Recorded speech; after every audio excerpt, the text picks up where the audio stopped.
Agartala rail station থেকে শনিবার সকালে ৮ জন বাংলাদেশি এবং একজন ভারতীয় নাগরিককে গ্রেপ্তার করে Agartala rail police. OC Tapas Das জানান, গোপন সংবাদ ছিল কাঞ্চনজঙ্ঘা এক্সপ্রেসে করে বেশ কয়েকজন বাংলাদেশি নাগরিক বহির্রাজ্যে যেতে পারে।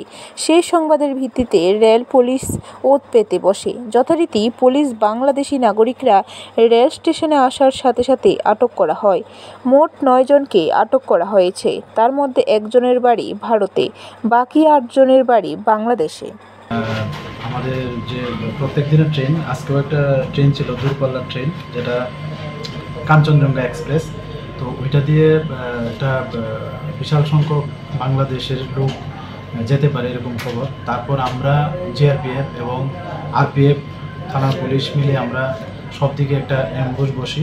তো যদিও ট্রেনটার টাইম ছিল ৮টা নাগাদ, তো আমরা যখন প্রায় 7:30 7:30 পার হচ্ছে এমন সময় দেখলাম কিছু বয়সের মহিলা এবং ছেলেরা ওই দিকে আসছে, প্ল্যাটফর্মের মেন গেট হয়ে প্ল্যাটফর্মের দিকে আসছে, এবং তার মুভমেন্ট খুব সাসপেক্টেড ছিল। তারপর আমরা যথারীতি তাদেরকে ডিটেন করি।